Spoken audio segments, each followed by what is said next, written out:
अगर आप भी अपने जीवन में हमेशा शोक में डूबे रहते हैं, अवसाद में हमेशा घुसे रहते हैं, अपने आप को हमेशा अपने दुखों का ही रोना रोते रहते हैं, तो भगवत गीता में अध्याय 2 और श्लोक 11वां है। इसमें श्री भगवान कहते हैं कि श्री भगवान उवाच अशोच्यान अन्वेष्योच त्वं प्रज्ञावादान च भाससे गत असून अगत असून च न अनुशोचन्ति पंडिता।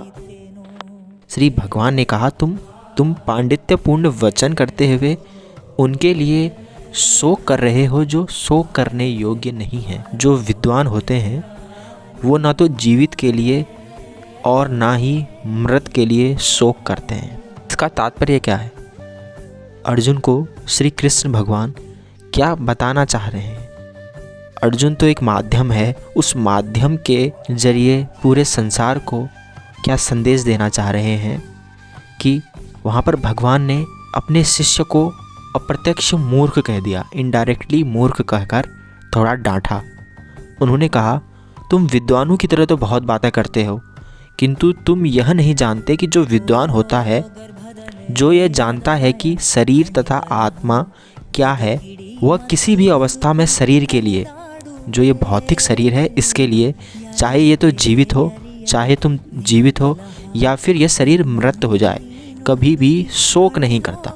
ये स्पष्ट बोलते हैं। अब आगे ये स्पष्ट हो जाएगा कि ज्ञान का अर्थ पदार्थ तथा आत्मा एवं इन दोनों के नियामक को जानना है, इनके अर्थ को जानना है। अर्जुन का तर्क यहाँ पर यह था कि राजनीति या समाज नीति की अपेक्षा धर्म को अधिक महत्व मिलना चाहिए, किंतु उसे ये ज्ञान नहीं था कि पदार्थ, आत्मा तथा परमेश्वर का ज्ञान धार्मिक सूत्रों से भी कहीं अधिक महत्वपूर्ण है।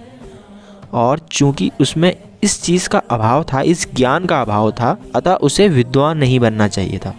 और चूंकि वह अत्यधिक विद्वान नहीं था, इसलिए वह अभी भी शोक कर रहा है। वह शोक के सर्वथा अयोग्य वस्तु के लिए शोक कर रहा है। यह शरीर अजन्मा है और आज या कल तो इसका विनाश निश्चित ही है। अतः शरीर उतना महत्वपूर्ण नहीं है जितनी महत्वपूर्ण है आत्मा। जो इस तथ्य को जानता है वही तो असली विद्वान है।